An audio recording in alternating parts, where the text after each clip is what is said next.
পশু মোটাতাজাকরণ সম্পর্কিত কিছু বিষয়ে আপনাদের সামনে আজকে আলোচনা করব। পশু মোটাতাজাকরণ বলতে আমরা কি বুঝি? পশু কি ফুলে মোটা হয় না খেয়ে মোটা হয়? এই মোটা হওয়া মানে কি তার শরীরের ওজন বৃদ্ধি না শরীরের পরিধি বৃদ্ধি? আমরা যদি পরিধি বৃদ্ধির কথা ভাবি তাহলে পশু যে কোনো অবস্থায় মোটা হতে পারে, কিন্তু আমাদের দরকার হলো পশুর শরীরের মাংসের উপাদানের গুণগত মান সহ সে যে শরীরে ওজন বৃদ্ধি পাবে ওইটাই আমাদের আসল বৃদ্ধি। পশু মোটাতাজাকরণের প্রিন্সিপালগুলোর মধ্যে একটা গুরুত্বপূর্ণ ইস্যু হলো তার বয়স নির্ণয় করা এবং তার খাদ্য নির্বাচন করা।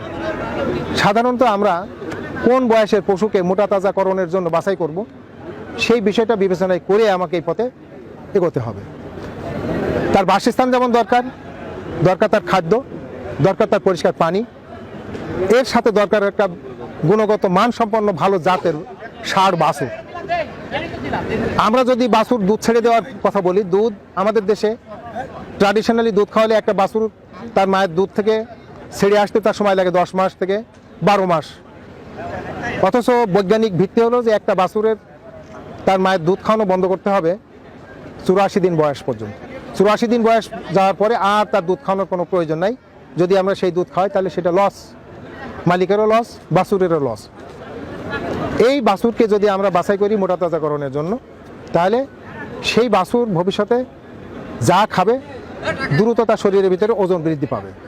এই জন্য আমরা যে বয়সের বাছুরকে বাছাই করব সেই বয়সটা হতে হবে 8 মাস, 10 মাস, 12 মাস, 14 মাস, ম্যাক্সিমাম 16 মাসের বয়সের বাছুরকে বাছাই করবেন মোটাতাজাকরণের জন্য।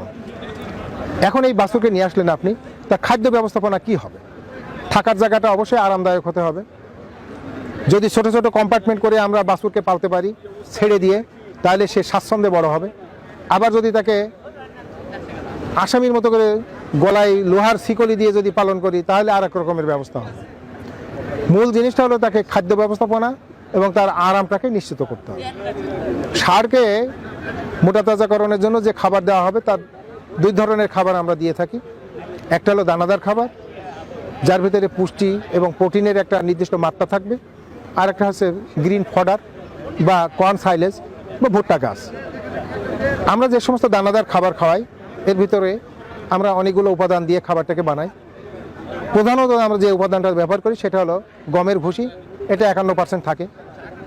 তারপরে থাকে হলো সয়াবিন খোল, সেটাও থাকে 12 থেকে 15%। তারপরে থেকে ভুট্টা ভাঙ্গা, সেটাও থাকে 20%। তারপরে থাকে চাউলের কুড়া, সেটা থাকে 10%। তারপরে থাকে কিছু মিনারেল, ক্যালফসটনিক থাকতে পারে, রেনাবিট ডিবি থাকতে পারে, এই ধরনের কিছু থাকে। তারপরে থাকে ডিসিপি, থাকে লাইমস্টোন, থাকে অন্যান্য কিছু খনিজ পদার্থ। এইগুলো দিয়েই আমাদের মূলত খাবারটা তৈরি করা হয়। যে খাবারটাই তৈরি করি তার প্রোটিনের পার্সেন্টেজ হতে হবে 12 থেকে 14%।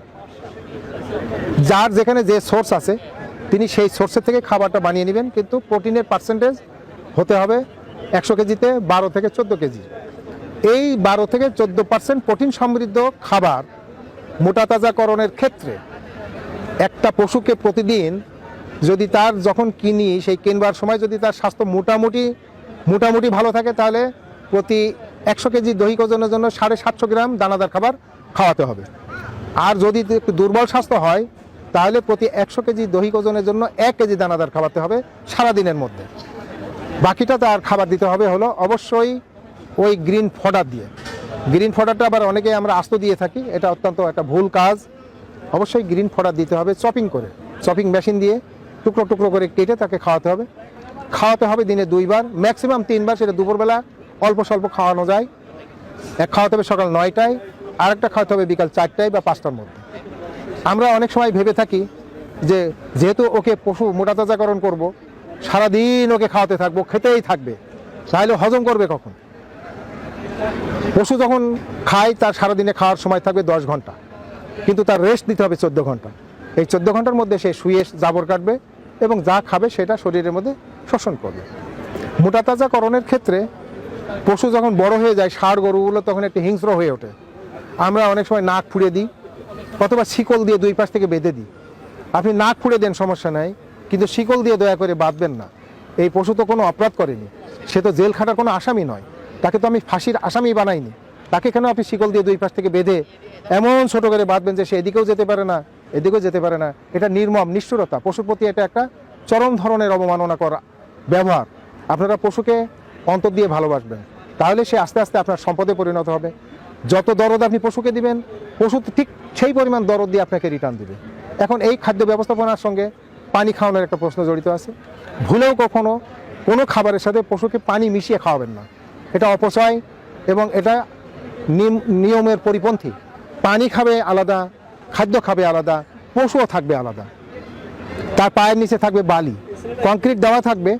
কংক্রিটে পরে সাধারণত পশুরা ঘুমায়ও না, দাঁড়ায়ও না, কারণ তাদের পা যেহেতু শক্ত খুঁড়ের, তারা নরম জায়গাটাই পছন্দ করে। এই নরম জায়গায় যখন পশু থাকবে, অবশ্যই তার শরীর স্বাস্থ্য এবং তার উৎপাদন মানসম্মত হবে, আশাপ্রদ হবে। আর খাবারের মধ্যে আপনারা কখনোই দানাদার দিয়ে পশুকে মোটাতাজাকরণের দিকে ঝুঁকবেন না, তাহলে আর্থিকভাবে আপনার একুনে ওকুনে ফাইনালি কিন্তু লস হবে। যদি আপনার শ্রম, আপনার ইনভেস্টমেন্ট যা দিয়েছেন সব, পশুটার ক্রয় মূল্য সব কিছু বিবেচনা করে মাংসের হিসাবে যদি বিক্রি করেন, তাহলে আপনার লস হবে যদি শুধুমাত্র দানাদার খাবার দিয়ে আপনি পশুকে পালন করেন। আবার আল্লাহর ওয়াস্তে আমাদের যে খাবারটা, সেটা যদি ওরে খাওয়ান, এই ডাল ভাত যাও খুদ, তাহলে দয়া করে এটা খাওয়াই ওরে তুলো বানাবেন না। এক বস্তা তুলোর যে ওজন, এক বস্তা সরিষার কিন্তু সেই ওজন নয়। তো একটা পশু মোটা হলেই হবে না, তার শরীরের গুণগত মান এমনভাবে হতে হবে যাতে মাংসের গুণাগুণটা ওজন সমৃদ্ধ হয়। তাহলে ফিড এবং ফডার এই দুটা মিলিয়ে যখন পশুকে খাওয়াবেন, সেই পশুর ওজনটা হবে পাথরের মতো। আর যদি আপনি ভাত খাওয়ান, শুধু খড় খাওয়ান, বা আপনি যদি মন মতো করে শুধুমাত্র ফিড খাওয়ান, তাহলে সেটার ওজন হবে আর এক রকমের। মাংসের গুণগত মান সব থেকে ভালো হবে যদি আপনি সাইলেজ তার সাথে দানাদার এই দুটা মিশিয়ে যদি 3 মাস একটা গরুকে বা 4 মাস একটা গরুকে খাওয়ান, তার মাংসের গুণাগুণ, তার শরীরের গুণাগুণ সব কিছু মিলিয়ে সে খুবই ভালো থাকবে, আপনিও ভালো থাকবেন। আর পশুকে মোটাতাজাকরণের জন্য কিছু এডিটিভ লাগে, কিছু সাপোর্টিভ মেডিসিন লাগে। এজন্য তার স্বাস্থ্যের উন্নয়নে ঘটানোর জন্য, রুচির পরিবর্তনের জন্য। যেমন রুচি পরিবর্তন হচ্ছে না, আপনি তাকে রুচিবর্ধক ট্যাবলেট খাওয়ান। আপনার গরুর স্বাস্থ্য উন্নত হচ্ছে না, খাবারে কম খাচ্ছে, তাকে ক্যাটোফোর্স ইঞ্জেকশন আছে, ক্যাটোফস আছে, এটা খাওয়ান। আর ট্রেস মিনারেল, এটা পশুর কখন কিভাবে লাগবে পশু নিজে নির্ধারণ করে। এই জন্য বিভিন্ন কোম্পানি, যেমন আমাদের এসিআইতে আছে, এটা আছে পেপ্রিক B5 একটা মিনারেল বার, এটাকে বলা হয় গরুর চকলেট। এটা ওর সামনে বেঁধে দিলে সে চকলেট চুষে চুষে চুষে চুষে চেটে চেটে খাবে। চুষতে তো পারবে না, চেটে চেটে তার মিনারেলের চাহিদাটা পূরণ করবে। তারপরে আরও আছে, তার শরীরকে আরও এগিয়ে নেওয়ার জন্য ক্যালফোস্টানিক পাউডার খাবারের সঙ্গে অল্প স্বল্প দিতে পারেন। এগুলো দিলে একটা পশু ধীর স্থিরভাবে এগিয়ে যাবে। রেনাভিট ডিবি দিতে পারবেন, যার কোম্পানির যে কোম্পানির যেটা পছন্দ হয় এগুলো দিলে। তারপরে ডিসিপি আছে, লাইমস্টোন পাউডার আছে। এটা খাবারের ফর্মুলাটা সাধারণত পশু মোটাতাজাকরণের ক্ষেত্রে যারা বিশেষজ্ঞ, তাদের কাছ থেকে খাবারের তালিকাটা তৈরি করে নিয়ে খাওয়ানো উচিত। সবশেষে পশুর কাছে যেতে অনেকে ভয় পায়। বাছুর কিনে নিয়ে আসলাম, বড় হয়ে তো ষাঁড় হয়ে গেল, ষাঁড় হয়ে যাওয়ার পর ও আবার একটু মস্তান হয়ে গেল, সে তো আমাকে পারলেও আমাকে ঘুষ দেয়। উদ্দা কথা, শুধু দানাদার দিয়ে মোটাতাজাকরণ করা যাবে না। ভাত তো অবশ্যই নয়, এটা আমাদের খাবার, ওদের খাওয়াবেন কেন? ও তো জাবর কাটার কিছু নাই। অবশ্যই তার দানাদার খাবার এবং তার যে গ্রিন ফডার, এটা একসঙ্গে মিশিয়ে খাওয়াবেন। অবশ্যই পানি